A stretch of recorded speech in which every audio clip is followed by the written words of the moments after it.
우리 지난주에는 12장 35절부터 48절을 본문을 해서 지혜 있고 진실한 청지기에 대한 말씀을 보았습니다. 주인이 올 때까지 깨어서 기다리면서 맡겨진 종들에게 때를 따라 적절하게 양식을 공급하는 그런 청지기 역할을 잘 하라. 천국의 백성으로서 마지막 때 종말을 늘 기다리며 깨어 기다리라, 그런 말씀이었습니다. 다음에 이제 13장, 14장, 15장, 오늘 16장인데 13장, 14장에서는 천국이 어떤지, 제자의 도는 어떤지 다양한 설교가 이렇게 쭉 나와 있습니다. 지금 누가복음은 18장까지는 계속해서 이렇게 여러 설교가 배열되어 있습니다. 15장에서는 우리가 잘 아는 유명한 잃어버린 양 이야기, 잃어버린 드라크마 이야기, 잃어버린 아들 이야기, 이른바 탕자의 비유, 이런 이야기들이 쭉 나와 있고요. 이제 오늘 16장에서 두 가지 비유가 나와 있습니다. 하나는 불의한 청지기, 하나는 지금 부자와 거지, 그런 비유입니다. 앞에서 우리 지난주에 우리가 지혜 있고 진실한 청지기가 되라 그랬는데, 그는 우리가 이해하기가 오히려 좋았는데, 이 16장에 있는 이 불의한 청지기는 조금 난해한 그런 면이 좀 있습니다. 이 불의한 청지기 이야기와 거지와 부자의 이야기, 이 두 비유는 다른 공간복음에 나오지 않는 이야기입니다. 누가복음에만 나오는데 둘 다 해석하기가 약간 좀 난해한 그런 부분이 있습니다. 그러나 둘 다 이야기는 다른 이야기 같은데 자세히 보면 주제가 같아요. 결국은 우리 믿음의 이 신앙생활을 어떻게 할 것이냐, 삶의 신앙인의 태도를 이야기를 하는 건데, 오늘은 이 두 번째 거를 통해서 이렇게 살펴볼 텐데요. 첫 번째와 두 번째가 연결된다라는 것은 13절, 14절을 통해서 우리가 알 수 있어요. 13절, 14절 같이 한번 읽어보겠습니다. 집 하인이 두 주인을 섬길 수 없나니 혹 이를 미워하고 저를 사랑하거나 혹 이를 중히 여기고 저를 경히 여길 것임이니라. 너희는 하나님과 재물을 겸하여 섬길 수 없느니라. 바리새인들은 돈을 좋아하는 자들이라. 이 모든 것을 듣고 비웃거늘. 앞에 이 청지기, 불의한 청지기 비유는 이제 청지기가 해고당할 위기가 놓였는데, 빚진 사람들, 주인의 빚을 진 사람들에게 계약서를 말하자면 다시 쓰는 거예요. 100냥 빚진 사람에게는 80냥이라고 쓰고, 이런 식으로 해서 그 빚진 사람들에게 혜택을 주고 나중에 자기가 어려울 때 그들의 덕을 보려고 하는 거예요. 불의한 거죠. 자기 재산도 아니면서. 그렇게 하니까 끝까지 이 예수님은 이 비유를 통해서 이 청지기가 옳다는 얘기를 안 해요. 불의한 청지기다. 다만 불의한 청지기라도 지혜가 있다라는 거예요. 그 빚을 탕감해 주면서 주인의 명성, 명예를 이렇게 드높이는 그런 일을 함으로써 자기 이익을 위해서 했지만 결과적으로 주인이 이렇게 높여지니까 재산상으로는 손해를 봤지만 주인이 그를 기뻐한다는 거죠. 기뻐한다는 것보다 그냥 묵인해주고 이렇게 좋아한다. 그런 얘기를 하면서 불의한 청지기도 이렇게 지혜를 갖는데 작은 일에 충성하라, 그런 얘기를 하면서 이거는 마지막에 가서 한 말이 재물과 하나님을 겸하여 섬길 수 없다, 이 말로 마무리를 지었어요. 마태복음에서는 이 말이 다른 문맥에서 나왔는데 여기서는 그 말을 했어요. 그러니까 청지기 비유에서도 재산이라는 게 절대적으로 중요한 게 아니다라는 이야기를 하는 거예요.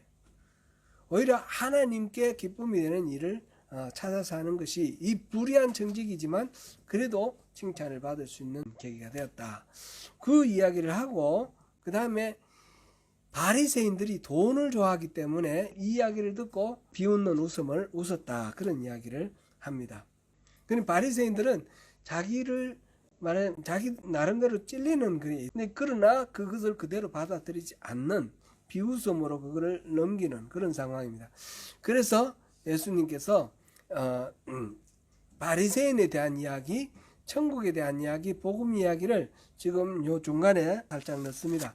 이 바리새인들은 율법을 중요하게 여기는데 그 율법의 시대는 요한에게서 끝났고 이제 복음의 시대다. 그러면서 진정한 하나님 나라는 이 복음으로 인해서 하나님 나라를 적극적으로 침노한다 했고 침입한다라고 표현되어 있는데 적극적으로 그것을 구하는 자에게 이 천국을 허락하신다, 그런 말씀입니다. 그러면서 이 적극적인 이 천국을 소망하고 갈망하는 우리 성도들의 자세는 뭐야 될 것인가? 그거는 이제 앞에서 선한 정직에서 재산이 전부가 아니다라고 말했던 것처럼 여기서도 재산이라는 것에 대해서 이야기를 하면서 바리새인들의 가치관, 그것을 지적하고 있습니다. 그것이 오늘 이 비유의 내용입니다. 이 두 번째 비유, 이거를 통해서 우리 읽어봤으니까, 그리고 내용 여러분들 잘 아시는 내용일 테니까 다시 언급하지 않겠습니다.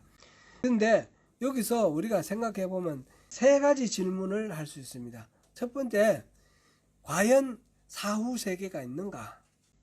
두 번째, 아브라함은 어떻게 음부에 갔고, 거지 나사로는 어떻게 아브라함의 품에 갔는가? 처음에 제가 아브라함은 그랬죠. 그건 잘못 말했고, 부자는 어떻게 해서 음부로 갔고, 이 거지 나사로는 어떻게 해서 아브라함의 품에 안겼느냐?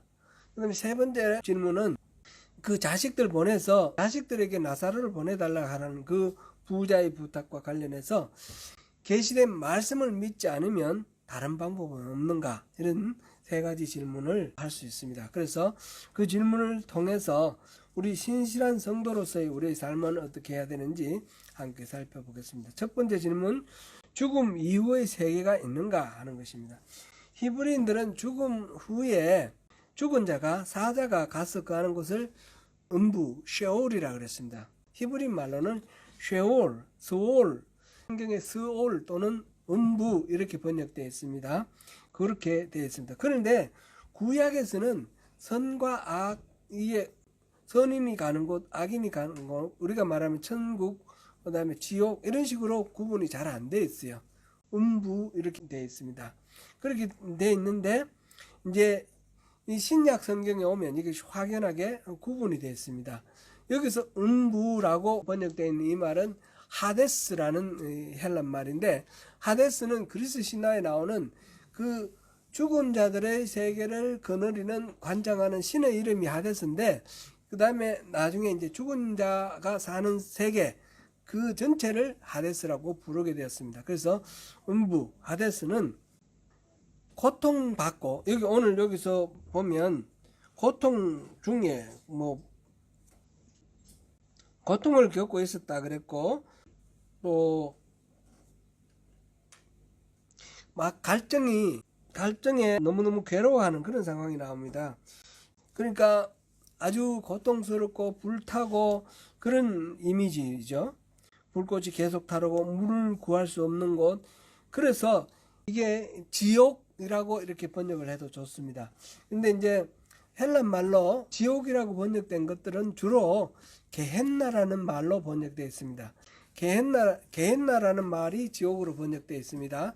그런데 이 하데스도 지옥으로 번역할 수가 있다는 거죠. 게헨나라는 말은 원래 그 흰놈의 아들 골짜기라는 거 있죠. 흰놈의 아들 골짜기. 그 예루살렘 성 서남쪽에 있는 골짜기 이름이 흰놈의 아들 골짜기예요. 거기에서는 늘 쓰레기를 태우는 곳이고 또 죽은 자의 시체를 태우는 곳이에요. 그래서 그곳은 타는 냄새, 이런 비린내 이런 것들이 나오고 악취가 진동하고 그래서 지옥과 같다. 그래서 게헨나라는 말은 그런 지옥이라는 말로 이렇게 표현이 됐습니다. 그래서 여기서 지금 누가복음에서 얘기하고 있는 음부는 불타고 고통받고 물을 구할 수 없는 그런 곳, 곧 지옥이다, 이렇게 우리가 말할 수 있겠죠. 그 반대되는 개념으로 이제 나와 있는 게 지금 음부에는 부자가 가 있고, 그 다음에 반대되는 개념에 나사로가 가 있는 곳은 아브라함의 품이다 이랬어요. 아브라함의 품. 이 부자도 유대인일 텐데 유대인의 조상 아브라함, 단순히 그런 의미는 아니고요. 말하자면 파라다이스를 아브라함의 품으로 표현을 한 거겠죠. 그렇게 표현되어 있습니다. 안락과 행복의 장소입니다. 그 다음에 이 둘 사이는 큰 구렁텅이가 있어서 건널 수 없다, 이런 식으로 되어 있습니다. 지금 이 표현들은 상징적인 표현이죠. 어떤 사람들은 이 구절을 가지고 지옥은 없다 이러면서 성경에 나오는 지옥의 개념이 다 다르다 뭐 이러면서 성경이 맞지 않다 이런 식으로 주장하는 근거로 이걸 쓰기도 합니다. 근데 그런 식으로 볼 게 아니고요. 이거는 어디까지나 비유지 않습니까?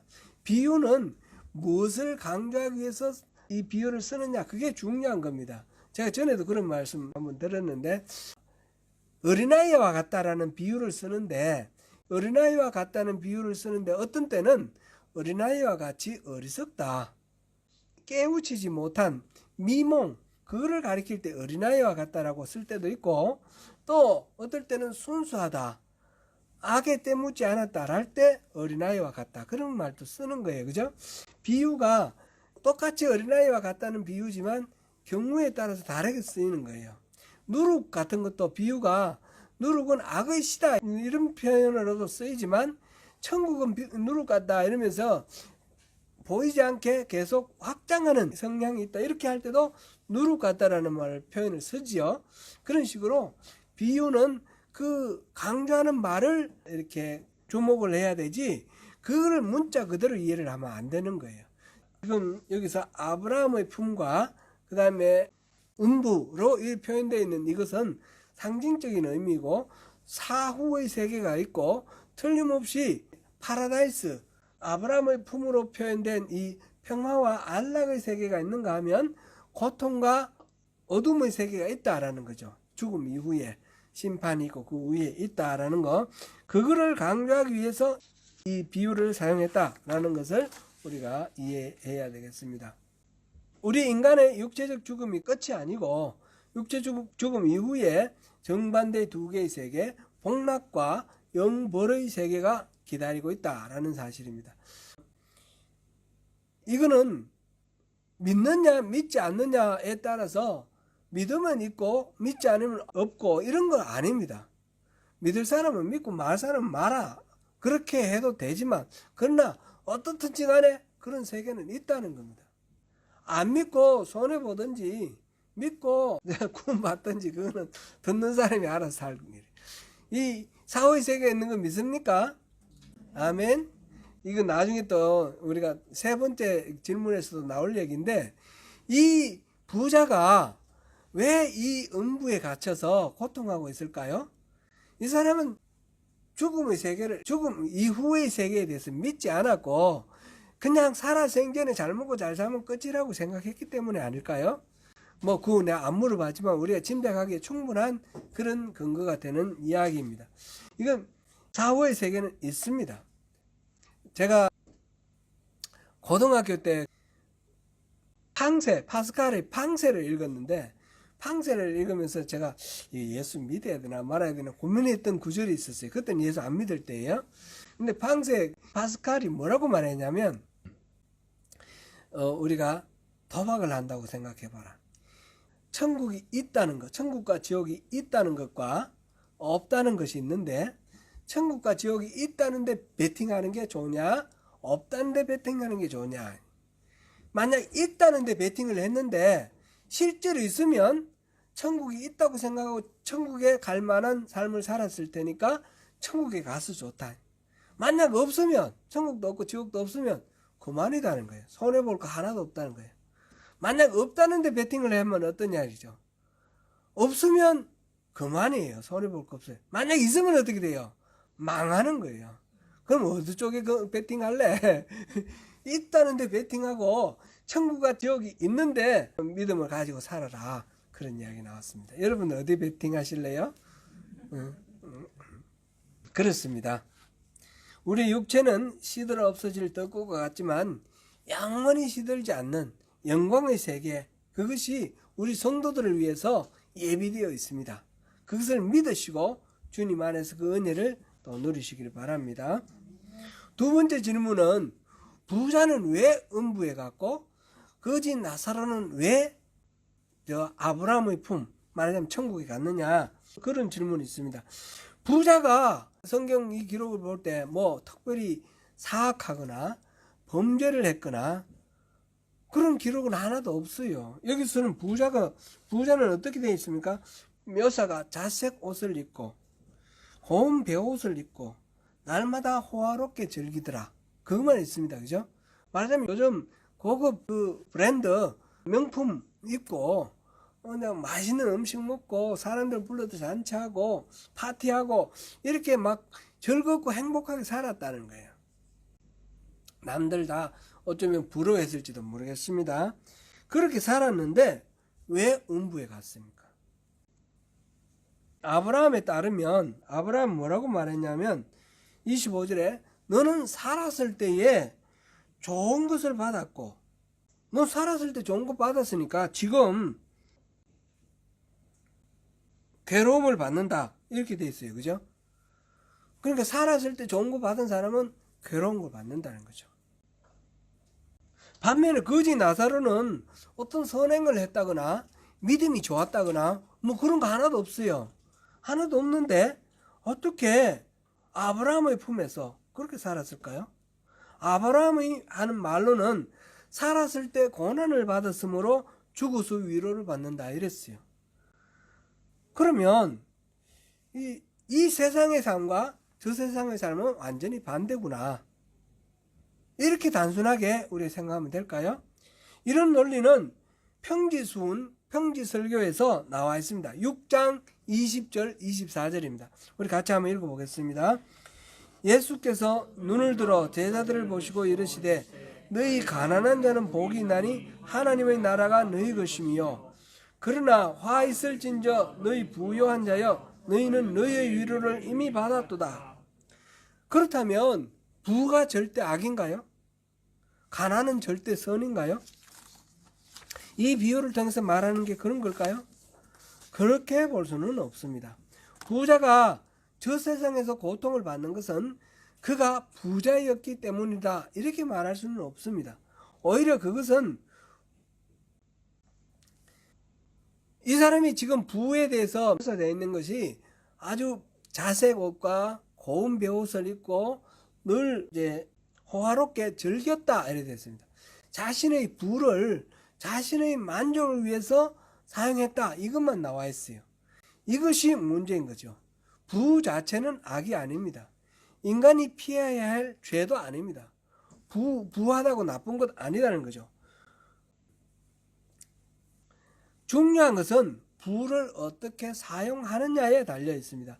부를 인간의 욕망을 채우는 데 사용할 때에 그에겐 치명적인 결과가 나온다라는 것입니다. 다른 생에서 쓰라린 보상을 받을 것입니다. 본절 앞에 13절 우리 아까 본 대로 너희는 하나님과 재물을 겸하여 섬길 수 없다 이랬습니다. 만약 재물을 섬기는 마음으로 부가 최고야. 뭐니 해도 돈이 있어야 돼. 그러면서 돈에 대해서 집중하고 돈을 이렇게 중요하게 가치 있는 것으로 이렇게 떠받들면 부를 섬기면 하나님을 겸하여 섬길 수가 없습니다. 하나님을 섬기지 않는다라는 겁니다. 부는 섬김의 대상이 아니라 우리가 활용하는 뭔가 우리의 어떤 다른 목적에 대한 수단일 뿐입니다. 부는 목적이 아니라 수단이다. 부는 섬김의 대상이 아니라 사용의 대상이다. 이것을 우리가 주목해야 됩니다.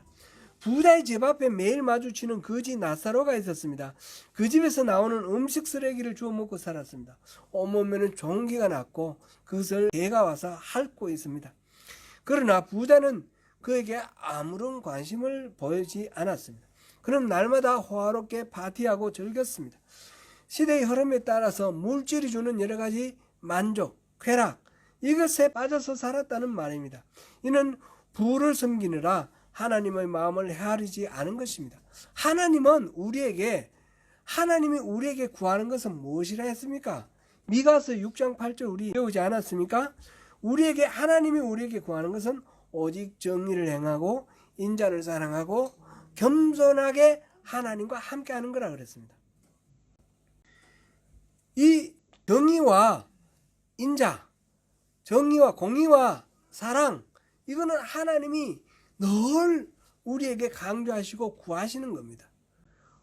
우리가 올바라야 되고 그리고 자애로워야 됩니다. 사랑을 하나님도 사랑해야 되지만 이웃도 사랑, 이웃 사랑 이렇게 사랑으로 우리가 선을 쓸 때 하나님이 기뻐하시는 겁니다. 그러므로 하나님의 마음하고 상관없이 내 만족만 추구하고 살면 하나님으로부터 이렇게 외면을 받는 것입니다. 그러면 거지 나사로는 왜 아브라함의 품에 있었습니까? 그가 어떤 선행을 했다는 것도 없고 신실한 믿음의 모습을 보였다는 그런 기록도 없습니다. 그는 무엇입니까? 그의 정체성은 무엇입니까? 거지입니다. 그는 스스로 자기의 생명을 해결할 수 없고 다른 사람의 그 사랑의 그 은혜를 베풀어 주는 것, 그것을 받아서 살아가는 그런 존재입니다. 그러므로 그가 구원을 받고 아브라함의 품에 안겼다는 것은 말하자면 전적으로 하나님의 은혜입니다. 자기가 잘나서 그런 게 아니라 하나님의 은혜로 구원받는 것입니다. 우리가 구원을 받느냐 못 받느냐라는 것은 내가 믿음 생활 잘해서라고 생각하면 안 됩니다. 내가 하나님의 은혜를 받는 것은 오직 하나, 하나님이 내게 은혜를 베푸셨기 때문에 내가 은혜를 받는 겁니다. 내가 구원을 받는 것은 내가 구원받을 만한 믿음이 있어서 그런 것이 아니라 하나님이 나를 구원해 주시기 때문입니다. 지금 이 거지 나사로는 자기에게는 아무런 거 없습니다. 자격도 없고 뭐 아무것도 없습니다. 그런데 은혜를 받았습니다. 그가 왜 은혜를 받았습니까? 하나님의 본성 때문에 그렇습니다. 하나님의 본성은 뭡니까? 긍휼입니다. 긍휼. 하나님은 필요하고 뭔가 공고함에 처해 있는 불쌍한 사람, 약자를 사랑하는 것이 하나님의 본성입니다. 그리고 거지는 하나님의 본성 때문에 자기가 은혜를 받은 겁니다. 우리가 그러니까 은혜를 받을 수 있는 비결은 뭡니까? 우리가 가지고 있는 뭔가를 내세우는 것이 아닙니다. 모든 것을 내려놓고 우리가 가진 걸 가지고 부자가 은혜 받지 못한 이유가 뭐죠? 부자가 자기의 만족만을 위해 썼기 때문에 은혜를 못 받았습니다. 그러면 다른 사람들을 위해서 하나님의 본성대로 기대대로 우리에게 구하는 것대로 다른 사람들을 위해 사용을 할 때에 은혜를 받을 수가 있는 것입니다. 내가 가진 게 뭐든지 있으면 그건 나눠야 되는 거. 없으면 없는 대로. 없으면 없는 것 때문에 하나님 우리에게 은혜를 부어주실 겁니다. 내가 없기 때문에 뭔가 해야 되고 내가 가진 거 이걸 가지고 뭔가 활용해서 하나님을 기쁘시게 해드려야 되고 이런 식으로 생각할 것이 아니고 내가 가진 모든 것들을 이렇게 나누는 것을 하나님이 기뻐하시니까 그렇게 사는 것이 당연하다. 이렇게 우리가 이해를 할 수 있습니다. 하나님의 은혜는 그러므로 자기에게는 전혀 내세울 것이 없다 하는 철저한 자기 부정 위에 하나님의 은혜의 비가 내리는 것입니다. 세 번째 질문은 계시된 믿음을 믿지 않으면 다른 방법은 없는가? 부자는 아브라함에게 부탁합니다. 나사로를 보내어서 자기의 5 형제들이 그 고통이 가득한 음부로 오지 않도록 좀 해달라고 요청합니다. 아브라함은 그들에게 모세와 선지자가 있다 말합니다. 곧 율법과 모세는 율법의 대표죠. 그 다음에 선지자는 모든 예언서 성경, 말하자면 이 성경이라는 이야기입니다. 부자는 죽은 자가 돌아가서 말하면 틀림없이 저들이 회개할 겁니다. 자기는 이 사후의 세계가 있는지 몰랐는데 이 죽은 사람이 다시 돌아가서 그 이야기를 해주면 다 알아듣지 않겠습니까? 그런 이야기인데 아브라함은 말하기를 모세와 선지자 이야기를 듣지 않으면 죽은 사람이 돌아가서 말을 해도 듣지 않을 거다. 그런 이야기를 합니다. 부자의 이 요청은 이제 더 이상 자기 자신의 이기적인 동기에 사는 게 아닙니다. 자기 형제들을 위해서 지금 부탁하는 거죠. 이타적이고 말하자면 복음을 전하는 선교적인 입장에서 이렇게 말하는 것입니다. 자기 형제들이라도 고통을 당하는 이 음부에 오지 않도록 하기 위해서입니다. 5 형제라 그러는데 5이라는 건 손가락 한 손의 손가락 전부를 말하는 것으로서 이것도 상징적인 의미를 갖는 거죠. 모든 사람, 모든 형제를 말하는 거죠. 심지어 하나님이신 예수님이 이 땅에 오셔서 많은 기적을 베푸시고 병자들을 고치시고 막 이렇게 했는데 그것을 바라본 목격한 사람들이 얼마나 됐습니까? 오병이어 사건에서 보면 그것을 먹은 사람이 5천이라 그랬죠. 5천. 남자만 5천이에요. 성인 남자만. 그러면 전체 다는 한 적어도 2만은 될 거예요. 그 사람들 다 나중에 예수님이 십자가 못 박힐 때 몇 명이 남았습니까? 갈릴리에서 따라온 몇 사람, 그 여인네와 12제자들도 다 흩어지고 거의 예수를 믿지 않았습니다. 그 많은 하나님이신 예수님이 이 땅에 오셔서 기적을 베푸시고 그렇게 하셨는데도 불구하고 안 믿으려면 안 믿는 겁니다. 예수님은 설교를 하실 때 특별히 수많은 비유의 말씀하셨습니다. 여기도 비유의 말씀을 하셨는데 비유의 말씀하신 이유는 심지어는 비유가 아니면 말씀 안 하셨다라는 그런 표현도 나오는데요. 마가복음 4장 34절에 비유로 말씀하시는 이유는 우리 일생생활 속에서 쉽게 볼 수 있는 그런 물건이나 상황, 일, 공중에 나는 새를 보라, 들에 핀 백합화를 보라. 보면 다 보이니까, 들으면 다 아는 얘기니까 그렇게 쉽게 이해할 수 있도록 말씀하시는 것이 비유입니다. 비유는 감춰져 있는 비밀을 드러내기 위해서다. 이렇게 마태복음 13장 35절에 기록되어 있습니다. 그러나 사람들은 그거를 알아듣지 못합니다. 심지어 제자들조차 알아듣지 못합니다. 그래서 예수님이 다시 설명을 해주고 하죠. 그래서 이 예수님의 비유의 말씀을 비밀을 감추기 위해서 이 비유로 말씀하신다. 이렇게 이해를 하기도 합니다. 그냥 직설적으로 말하면 다 알아들으니까 비유로 말해서 제자들에게 따로 설명해주고 제자들만 알게 하려고 비유로 말씀하셨다. 그러면 뭐하러 말씀하십니까? 제자들께만 얘기하지 아예. 그렇지 않습니까? 그건 이치에 맞지 않는 얘기입니다. 그러면 이 말은 왜 나옵니까? 이거는 이사야서에도 나오는 말입니다. 이거는 말을 해도 듣지 않는 사람들에게 하나님께서 그 귀를 닫는다는 거예요. 봐도 보지 못하고 들어도 듣지 못하는 그런 것을 질책하는 말씀입니다. 표현이 그런 것입니다. 하나님 나라의 신비함에 대해 열린 마음이 있는 사람에게는 이 모든 말씀이 이해가 되고 마음이 열려있지 않는 사람에게는 이해가 되지 않기 때문입니다. 예수님이 일부러 비밀을 감추는 것이 아니라 그 비밀에 열린 마음이 있는 자만이 알 수 있습니다. 우리는 그러므로 우리 마음을 하나님께서 베푸시는 은혜를 받을 수 있도록 철저히 자기 보정을 하면서 마음을 열어야 하는 것입니다. 그래서 하나님은 그 비밀을 예수님이 오시면서 그 비밀을 다 공개를 했는데 비유의 말씀으로 공개를 하고 그것을 믿는 사람들이 바로 교회라고 그랬습니다. 창세 때부터 하나님의 그 섭리와 계획, 경륜, 그 경륜을 아는 사람들이 교회라고 그랬습니다. 교회에다가 그것을 그 비밀을 다 알려주시고 교회를 통해서 이 세상에 그 비밀을 알리라.